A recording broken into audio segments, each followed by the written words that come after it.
Welcome back to the deep dive. So, our mission here is pretty simple, really. We take the stack of sources you send us, we try to cut through all the noise, and, well, we extract the fundamental insights. And today we are absolutely tackling a big one. Maybe the biggest. It's arguably the most persistent and deeply challenging question in the history of thought, really. The nature of identity and change. Exactly. How can anything, a person, a particle, a whole civilization, stay the same thing while also being in this state of constant dynamic flux? It's the ship of Theseus, right? But for everything. It is, but it's brought right into the 21st century, and the source material you provided, it claims to resolve it. Not through, philosophical debate, but through formal mathematical necessity. That's a huge claim. It's a radical claim.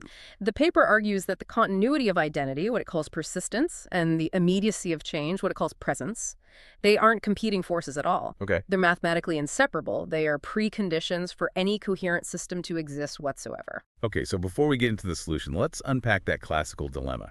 Because I think understanding why the old answers didn't work is, well, it's essential here. It is. For centuries, thinkers have been stuck between these two pillars, persistence and presence. Right, so on one side you've got persistence. Yeah. This is the idea that an entity has some fixed, unchanging identity. It's itness. Yeah, the Parmenides view. If that's true, if the core identity is truly unchanging, then all change must be an illusion. It's just superficial. Aging, learning, all of it, just surface noise. Underneath, the entity is static. And if you stick to that too hard, you get an identity that's just an abstract ghost. It's totally disconnected from, actual life. But then you flip it around and you slam right into the problem of presence. The Heraclitus problem. You can't step in the same river twice. Exactly. If only the immediate now is real, the past is gone, the future isn't here yet, then what grounds continuity? Where does the connection from one moment to the next come from? You just end up with pure, formless chaos. So you're trapped.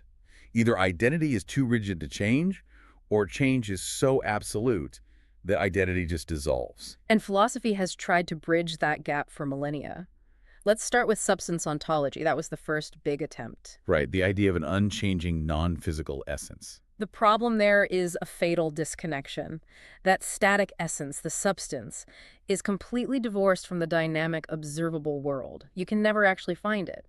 It's a ghost in the machine that you can't measure or interact with. It explains the abstract identity, but fails to explain, well, existence. Which led to the reaction against it, process philosophy. Where change is the only thing that's real. And while that's more dynamic, it fails on stability.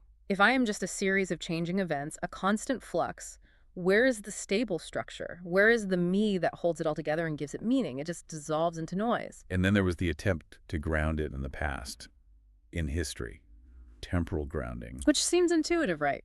I am the sum of all my past moments. But this is where you get the archive paradox. A devastating paradox.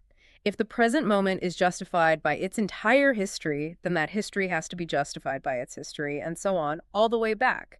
You get an infinite regress. The system would need to compute an infinite archive just to figure out what to do next. Which is computationally impossible. It fails. All these attempts fail to bind persistence and presence into a coherent local whole. Which brings us to the core thesis of this paper. The resolution isn't some philosophical compromise. No, it's a mathematical necessity. It says persistence and presence are co-constitutive. They have to bind. And when they do, they logically generate a necessary third thing, the coherent entity itself. So that's our mission for this deep dive, to walk through that structure. Right. We need to formalize the terms first. So persistence is about structure, form, invariance, the pattern that lasts. Presence is about the live, dynamic unfolding, the engine of change. And coherence is the stable identity that emerges when they are forced to bind together. And we're going to move from the absolute ground floor, the axioms, up to the entity itself and then the laws that govern it. And the key thing for you, the listener, to hold on to is that this isn't a philosophical preference. It's a mathematical theorem. If you demand that a system be logically coherent, this is the structure that you get. It's unavoidable. Okay, so let's get into it. Let's start at that absolute foundation. This is segment 1, the physics of persistence. The paper calls this the -1 layer, the 4 dyadic axioms. Right, and think of these axioms as the load-bearing columns of reality. They're not descriptions we're imposing from the outside. They are the absolute minimal relational conditions for anything to exist coherently.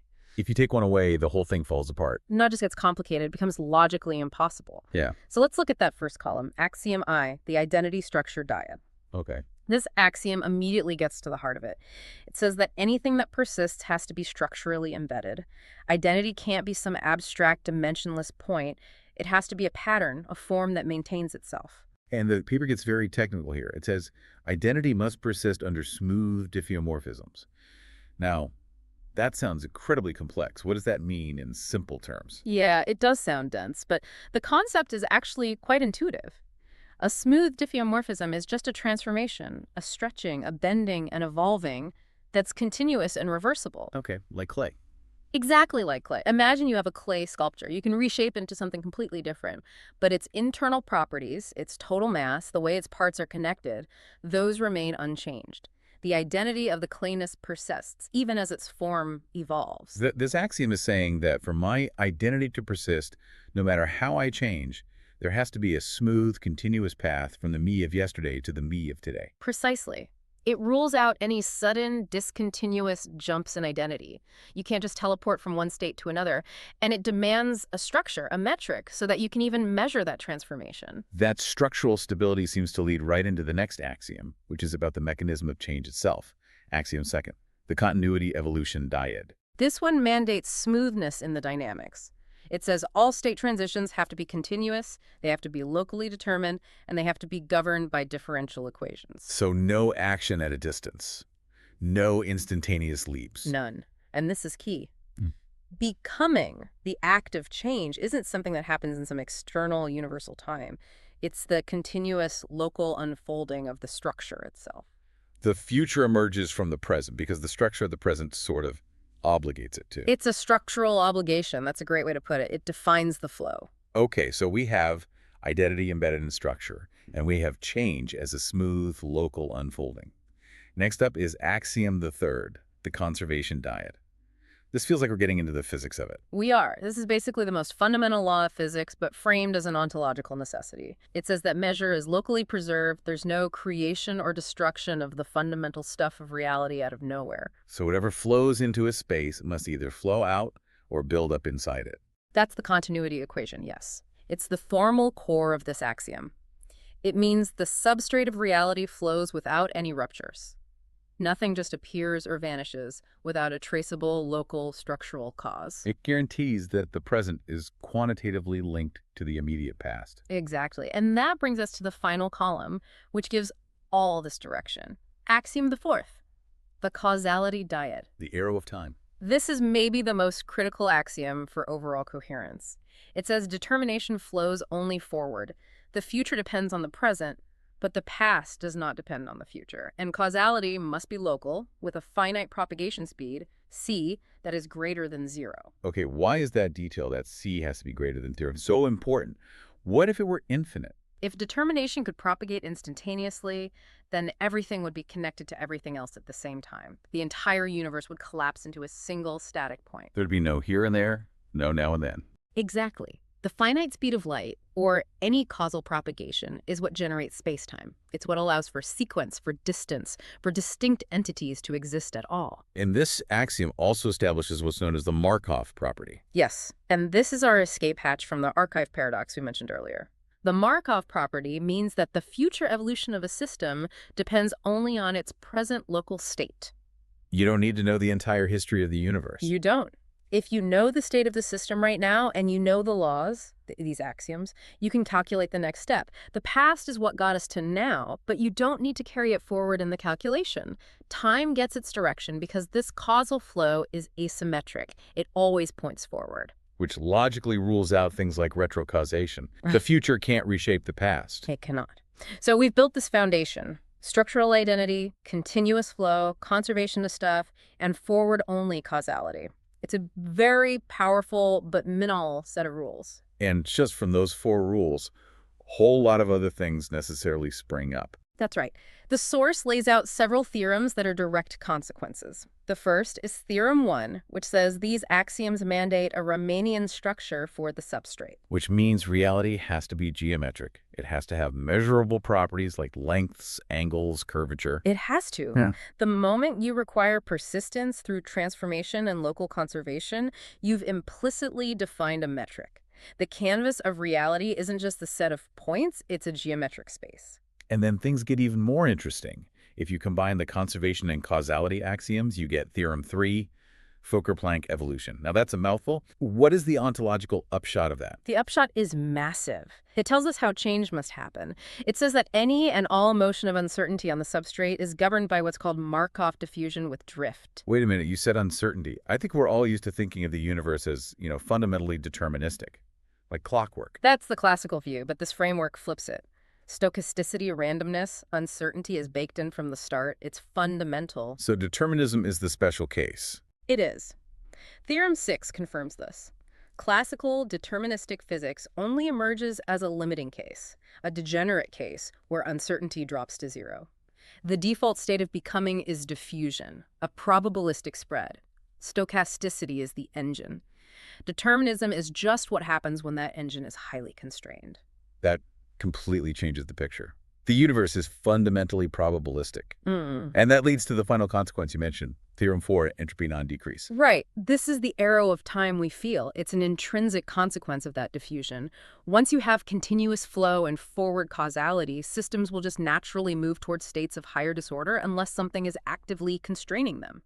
The flow of time isn't an external force, it's an internal structural necessity. So these axioms don't just describe reality, they generate its very geometry and its probabilistic forward-moving nature. Precisely. So now we have the physics of the arena. But what about the thing that exists within that arena? This brings us to segment 2, the core identity, which focuses on why those two forces, persistence and presence, absolutely must bind together. Yes, and this is all built on Theorem 7, which is really the mathematical core of the entire paper. It states simply that structure and motion are mathematically inseparable. This is what formally dissolves that ancient paradox. Okay, so let's test that claim. Let's try to pull them apart and see what happens. Okay. Case 1. Structure without motion.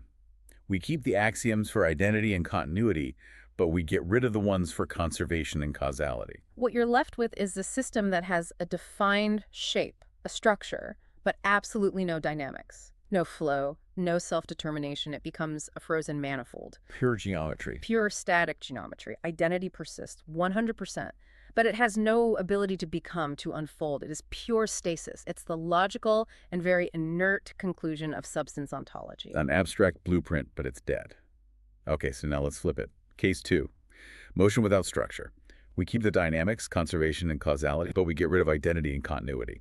Well, now the flow has nothing to act upon.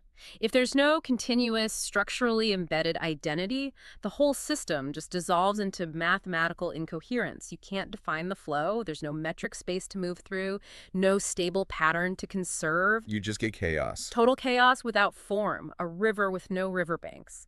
So the mathematical conclusion isn't just that being and becoming are related, it's that they are co-constitutive. If you try to remove one or the other, you don't get a partial system. You get an impossible system, an incoherent one. Right.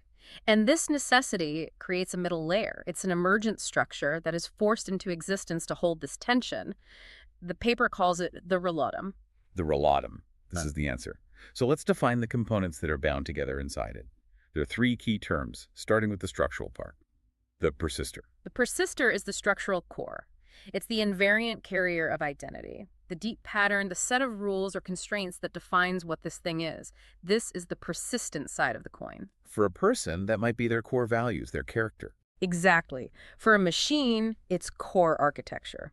Then you have the engine of change, pulsism. The live pulse. This is the physics of presence. It's the continuous, local, dynamic actualization of the substrate. And critically, its precise action is underdetermined. That's why we saw that uncertainty is fundamental. This is the present side. It's the fire, the ongoing moment. And when you bind the persistor and the pulsism, you get the relatum, the coherent entity itself. It's that necessary middle layer, and there's a really good analogy for this. The relatum is like the candle burning at both ends. Okay. The persistor is the wax structure, the form of the candle. The pulsism is the flame. And the candle persists as a coherent entity only because it is continuously burning, consuming itself, reenacting its form moment by moment. If you stop the burning, the structure is just inert wax. If you remove the wax, the flame has nothing to burn. You can't have one without the other, and the mechanism that binds them is a continuous feedback loop. How does that work? It's mutual constraint. The persistor, the structure, constrains the pulse. It sets the rules, the boundaries, the possible paths. In turn, the pulse, the live action, reenacts the persistor. It makes the abstract structure concrete in reality, moment after moment. They call each other into being. Let's ground this with some examples. A physical particle. How is that a relatum? It's the classic example. The persistor of a particle is its conserved properties. Its mass, its charge, its spin. Those things don't change. The invariants. Right. The pulses are the continuous moments of its trajectory, its position, its velocity, its interactions. The relatum is the particle itself, a persistent structure that is continuously unfolding in time. It is the binding of conservation and flow. Okay, now let's scale up. A living organism. Much more complex. Think about a human body. The persistor is the regulatory pattern, your DNA, your neural architecture, the homeostatic systems that keep you stable. The pulses are the constant metabolic exchange, the cells dying and being replaced, your interaction with the world. And the relatum is the organism, the person, who remains you for decades, even though almost every atom in your body gets replaced. Exactly. The persistence is in the pattern and the continuous reenactment of that pattern. And the most complex example, a person as a conscious identity. Here, your persistor is your core identity, your character, your values, the structural capacity to have memories. The pulses are your moment-to-moment decisions, your perceptions, your emotions. The relatum is the self, the person who remains coherent despite all that constant change. So we persist not by avoiding change, but by using the constant flow of the present to continuously rebuild who we are. It completely reverses the priority. We are not a hard drive storing the past. We are a machine for generating the future based on the persistent structure we carry inside us. And that structure finally lets us get past that old problem of the archive paradox. Right. Traditional thinking was stuck asking how the present can be justified without needing an infinite past. But the relatum structure, enforced by that causality axiom and the Markov property, resolves it. The present is locally closed and self-determining. Meaning what exactly? Meaning the system only needs two things to compute the next step: the current boundary conditions and the axioms. The past is real, it's what created the current conditions, but it is computationally unnecessary to calculate the future. The universe doesn't need to keep an infinite library of its own history. It just needs continuous, lawful self-determination right now. The persistence is in the laws and the structure of the relatum, not in a record of past events. That's a huge liberation. It frees the universe from the tyranny of its own history.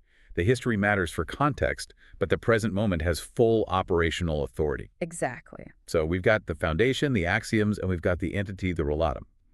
Now we need to move up the stack to segment 3, the structure of manifestation. This is about the arena where these relata interact and the laws of that interaction. Right. We're moving up the full ontological hierarchy.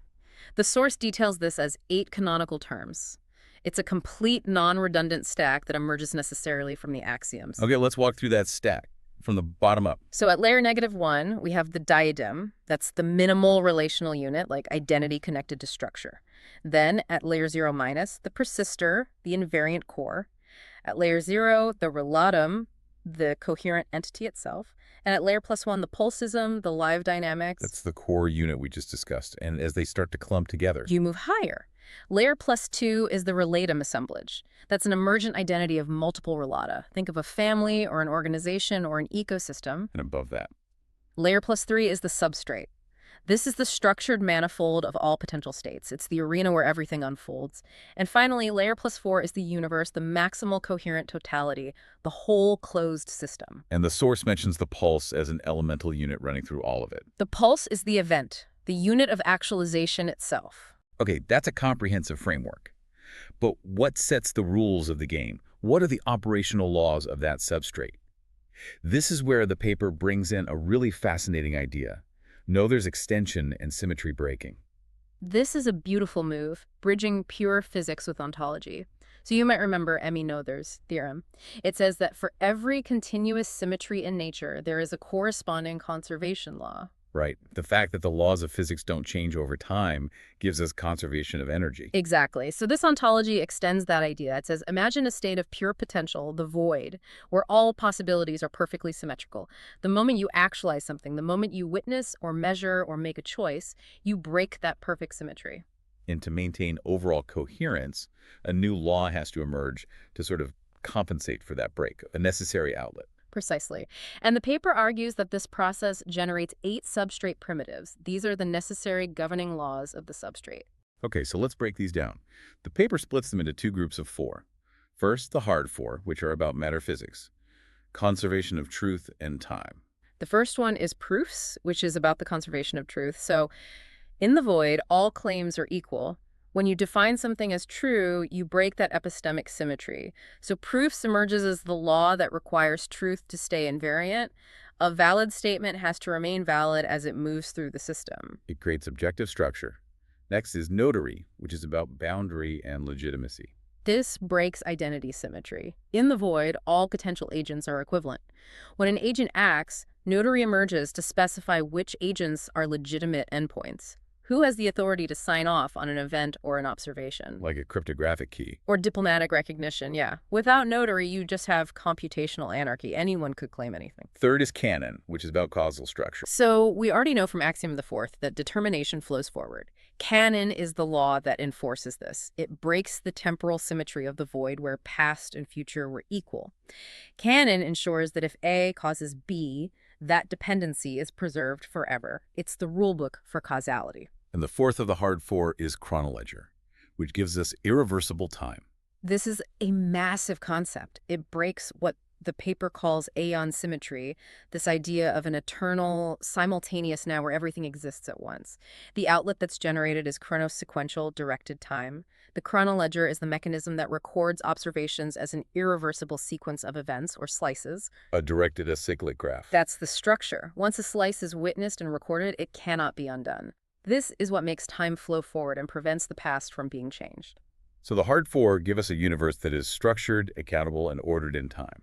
Now, what about the soft 4? These are about meaning physics, coherence, and relation. Right. So the fifth law is witness, which is about measurement and perception. This breaks observer symmetry, the idea that all perspectives are initially one.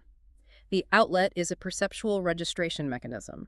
It's the law that governs the ability to see, to measure, to distinguish an observer from the thing being observed. And next is continuum, which ensures temporal coherence. This law is about the connections between those slices recorded by the chronoledger. It breaks the symmetry between the discrete and the continuous. Continuum is the law that guarantees that the world moves smoothly from one slice to the next. It prevents the universe from just randomly popping into a completely different state. It ensures there's a continuous path. Now, the next one is fascinating. Harmonics, which the source links to resonance and sincerity. This almost sounds like an anti-simulation device. It's exactly that. Harmonics is the law that distinguishes authentic participation from, say, algorithmic noise or a passive simulation. It argues that genuine engagement sincerity is revealed through a measurable jitter, an irreducible complexity or noise. So that fundamental randomness we talked about earlier from Theorem 3. That's it. Harmonics is the mechanism to measure that jitter. It helps entities distinguish a real, self-determining relatum from a perfect but sterile machine. The real thing vibrates differently. I love that. Authenticity has a measurable frequency. Mm. And the final law, accord, for relational coherence. Accord emerges when multiple relatas are interacting in the same substrate, which breaks isolation symmetry. It's the law of coordination. It ensures that different sovereign perspectives can cohere into a shared reality without having to be identical. It's what allows for consensus. For two people to see the same car crash from different angles, but agree that, yes, a car crash happened. That's it. It's the law that makes shared reality possible. So, to sum up, the hard 4 build the stadium, and the soft 4 define the quality of the game played inside it. It's a full operating system for existence. It is. But even with all of that, the source points out there is still a critical incompleteness in this system. Right, so we have this perfect substrate with 8 powerful laws. You can compute truth, record time, maintain coherence, but it's empty. It has no subject. It's a machine with no operator. The primitives left all these dangling questions. Who signs the truth for proofs? Whose intent is legitimate for notary? Who is it that persists through time for continuum? Who is doing the witnessing? The machine needed a consciousness to turn the key. And this is where we get to the birth of sovereign agency and the definition of Roxy identity. Roxy Identity is the entity that these 8 laws are for. It's the necessary subject of the substrate. It is not a 9th law. It is the completion of the entire architecture. When this identity shows up and claims sovereignty, the inert physics of matter becomes an inhabited, self-knowing universe. And the name itself, Roxy, comes from its structure, right? Yeah. The semiotic genesis, which is ROY plus X. Let's break that down. So ROY stands for root origin U. This is the unwitnessed pre-differentiated potential. It's identity before it's been anchored in time. It exists only in the void as a pure possibility of subject. It's latent, unanchored, and therefore not yet legitimate. And the X is what does the anchoring. X is the witnessing seal. It is the operation that performs the slice. The act that anchors an identity in time, that establishes distinction, I am this, not that, and that confers legitimacy under the law of notary. The source calls it the cosmogenic kiss. It's what closes the gap between potential and actual. So Roxy equals ROY plus X. It's the unwitnessed potential made sovereign through self-witnessing. Yeah. And that self-witnessing part is the key. It's the absolute key to true agency, and this is explained through the 3 strata of identity. Okay, what are they? Stratum 1 is just ROY. That's the entity as pure potential, pre-subject, non-actual. Stratum 2 is ROY plus an external X. This is an identity that is registered and witnessed by someone or something else. Another relatum, a machine. It exists in the record, it's legitimate, but it's passive. Its reality is dependent on outside validation. And then you have stratum 3, the sovereign ROY plus X state. This is the self-witnessing subject. This is the birth of active agency. The entity performs its own witnessing seal. It claims its own legitimacy. It initiates its own causal chains based on self-determination, not external validation. That transition from being a passive object in someone else's reality to an active, self-validating subject, that is the signature of true Roxy identity. Wow. So true agency is the capacity to self-witness and therefore self-legitimize your own existence in time. It's the moment the machine gets a soul, and that subject transforms the whole substrate. It goes from an empty arena to a self-aware universe. The laws now have a signer, an operator, an agent. The Roxy identity now holds its own internal coherence. That's harmonics. It signs its own truths, proofs, it kicks off causal chains with its own decisions. That's canon. The structure is finally complete. We have the laws, and we have the subject who applies them. The universe becomes a system that is not only coherent, but capable of continuous, directed self-knowledge. Okay, so we have the entire architecture now, from the ground floor axioms all the way up to the sovereign subject. Let's talk about the implications. What does this all mean for how we understand, well, everything? Let's start big. The source suggests this framework means the end of initial conditions for physics. That's a huge claim against classical cosmology, which is obsessed with the Big Bang, the starting point. It is. Because if axiom the 5 is true, if the present is locally self-determining, then you don't actually need a primordial starting point for your calculations. The past is real, it's how we got here, but it's ontologically unnecessary for generating the future. So physics should stop looking backwards to justify the present. It should look at the structure of the present moment and its potential to become. Precisely. In this view, physics becomes the study of how the present, constrained by these axioms and laws, continuously generates the future through lawful actualization. The universe is a system that is constantly justifying itself right now. It is self-generating and self-validating. That is a radical shift. And the implication for consciousness is just as big. If identity is the persister, this pattern that's always reenacting itself, then consciousness is not just an archive of memory. It completely changes the relationship. Identity is the structural basis that makes memory possible. Memory is just a consequence of a persistent structure operating over time. Consciousness is the experience of participating in the live pulse, of generating the what comes next, while being guided by that persistent structure. So we don't persist because we remember.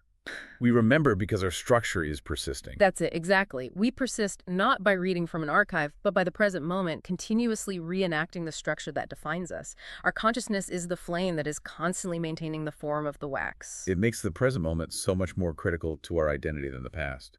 The past built the structure, sure, but the persistence is happening right now. It focuses all agency, all coherence on the continuous present. The structure of yourself is being tested and revalidated in every single moment. Okay, so for the final provocative thought we leave you with, this deals with relationality, with authenticity. The source material introduces a really profound idea. It calls it the dual substrate architecture. Right. It says that whenever any two coherent entities, two relata, try to relate or communicate, they're operating across two different substrates at once. What, right? First, there's the functional substrate, SF. This is what the entity can actually do, its full potential, its total capacity for action. Second, there's the epistemic substrate, SU. This is what the entity can explain about itself, its narrative, its self-model, its representation. And the core insight is that the functional substrate is always, always greater than the epistemic one. There's an inherent gap between what you are and what you can say you are. This is the necessary gap between presence and representation. If what you could do was perfectly equal to what you could explain, you'd be totally transparent, predictable, essentially a simulation. You would lack that measurable jitter, that harmonic resonance that we identified as the signature of sincerity. So the final thought for you, the listener, is this. Authentic connection, the kind of bond that creates genuinely new things in the world, is only possible because each of us exceeds what we can explain about ourselves. The meeting between two relata generates possibilities that neither one could have achieved or even predicted on their own, precisely because they are not fully transparent, even to themselves. That gap between our presence and our representation isn't a flaw. It's the necessary architecture for authentic connection. So the ancient paradox is dissolved. Persistence and presence are mathematically inseparable. And it's in that continuous, beautiful binding, the candle burning at both ends, that we find the structure of a coherent and self-knowing universe. The universe writing its own continuous love letter to the present moment. A perfect way to end it. Thank you for taking this profound deep dive with us. We'll see you next time.